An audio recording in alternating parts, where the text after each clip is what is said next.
Voter പട്ടിക ക്രമക്കേട് വിവാദത്തിനിടെ തെരഞ്ഞെടുപ്പ് കമ്മീഷന്റെ വാർത്താ സമ്മേളനമാണിന്ന്. അതോടൊപ്പം തന്നെ ഇന്ന് രാഹുൽ ഗാന്ധി നയിക്കുന്ന വോട്ടധികാർ യാത്രയ്ക്കും തുടക്കമാവുകയാണ്. ഒപ്പം ഉപരാഷ്ട്രപതി തെരഞ്ഞെടുപ്പിനുള്ള സ്ഥാനാർത്ഥിയെ തീരുമാനിക്കുന്നതിനായി ബിജെപി പാർലമെന്ററി ബോർഡ് യോഗം ഇന്ന് ചേരുകയാണ്. സെപ്റ്റംബർ 9-ന് ഉപരാഷ്ട്രപതി തെരഞ്ഞെടുപ്പ് സ്ഥാനാർത്ഥിയെ നിർദ്ദേശിക്കാൻ പ്രധാനമന്ത്രി നരേന്ദ്രമോദിക്കും ബിജെപി ദേശീയ പ്രസിഡന്റ് ജെ.പി. നദ്ദയ്ക്കും എൻ.ഡി.എ കക്ഷികൾ നേരത്തെ അധികാരം നൽകിയിരുന്നു. രാകേഷ് തന്നെ ഇതുമായി ബന്ധപ്പെട്ട വിവരങ്ങൾ നൽകും. രാകേഷ്, ജഗദീപ് ധൻകർ രാജിവെച്ച സാഹചര്യത്തിൽ അദ്ദേഹത്തെക്കാട്ടിലും മെച്ചപ്പെട്ട ഒരാളെ കണ്ടെത്തുക എന്നതാണ് ബിജെപിയുടെ വലിയൊരു കടമ്പ. ആരായിരിക്കും ആ സ്ഥാനാർത്ഥി? ആർക്കൊക്കെയാണ് സാധ്യത കൂടുതൽ?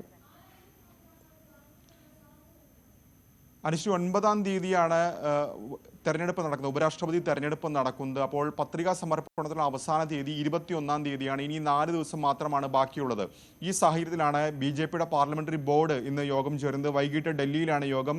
പ്രധാനമന്ത്രി നരേന്ദ്രമോദി, അമിത്ഷാ, രാജ്നാഥ് സിംഗ് തുടങ്ങിയ പാർലമെന്ററി ബോർഡിലെ അംഗങ്ങളൊക്കെ തന്നെ ഇന്ന് ഡൽഹിയിലുണ്ട്. ഇവരെല്ലാം തന്നെ യോഗത്തിൽ പങ്കെടുത്ത് ഇന്ന് തന്നെ ഒരു പ്രഖ്യാപനത്തിലേക്ക്, ഇന്ന് രാത്രിയോടുകൂടി ഒരു പ്രഖ്യാപനത്തിലേക്ക് പോയേക്കും. കാരണം 6-ാം തീയതി ഏതായാലും എൻ.ഡി.എ യോഗം ചേരുകയും ഇതിൽ തീരുമാനമെടുക്കാനുള്ള അധികാരം പ്രധാനമന്ത്രിക്കും ഒപ്പം തന്നെ ജെ.പി. നഡ്ഡയ്ക്കും നൽകുകയും ചെയ്തിരുന്നു. ഇതിന്റെ അടിസ്ഥാനത്തിലാണ് ഇന്ന് ബിജെപിയുടെ പാർലമെന്ററി ബോർഡ് യോഗം ചേരുന്നത്. ഏതായാലും പല പേരുകളും ചർച്ചയിലുണ്ട്. അത് ബിജെപി അധ്യക്ഷനായ ജെ.പി. നഡ്ഡ മുതലുള്ളവരുടെ പേരുകൾ ചർച്ചയിലുണ്ട്.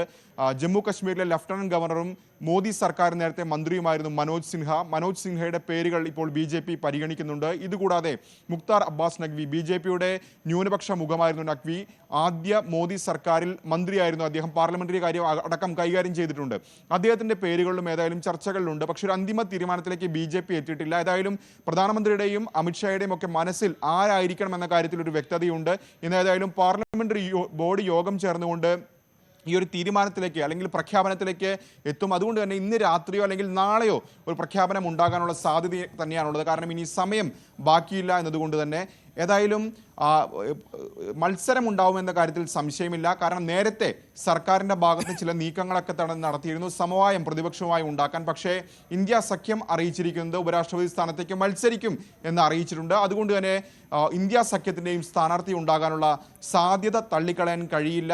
ഏതായാലും ബിജെപിയെ സംബന്ധിച്ച് മുൻ വർഷത്തെ പോലെയല്ല സാഹചര്യങ്ങൾ എന്നുള്ളതാണ് ഇത്തവണത്തെ ഉപരാഷ്ട്രപതി തെരഞ്ഞെടുപ്പിനെ ശ്രദ്ധേയമാക്കുന്നത്. കാരണം കഴിഞ്ഞ 2 സഭകളും നോക്കുകയാണെങ്കിൽ അല്ലെങ്കിൽ 2 തെരഞ്ഞെടുപ്പുകളും നോക്കുകയാണെങ്കിൽ ലോക്സഭയിൽ വലിയ മൃഗീയ ഭൂരിപക്ഷം ബിജെപിക്ക് മാത്രം ഉണ്ടായിരുന്നു. ഇപ്പോൾ കേന്ദ്രത്തിൽ ഭരണം പോലും സഖ്യകക്ഷികളെ ആശ്രയിച്ചാണ്. പ്രത്യേകിച്ച് JDUവിൻ്റെയും TDPയുടെയും ഒക്കെ പിന്തുണയാണ് കേന്ദ്രത്തിൽ ബിജെപിയെ നിലനിർത്തുന്നത്. അതുകൊണ്ട് തന്നെ ഉപരാഷ്ട്രപതി തെരഞ്ഞെടുപ്പിലും സഖ്യകക്ഷികളെ ആശ്രയിക്കേണ്ട സാഹചര്യം നിലവിൽ ബിജെപിക്കുണ്ട്. അതുകൊണ്ട് തന്നെ ആരായിരിക്കും സ്ഥാനാർത്ഥി എന്നുള്ളത് ബിജെപിയെ സംബന്ധിച്ച് NDA സംബന്ധിച്ചും നിർണായകമാണ്. അനുശ്രീ, ശരി. ഉപരാഷ്ട്രപതി തെരഞ്ഞെടുപ്പിനുള്ള സ്ഥാനാർത്ഥിയെ തീരുമാനിക്കുന്നതിനായി ബിജെപി പാർലമെന്ററി ബോർഡ് യോഗം ഇന്ന് ചേരുകയാണ്.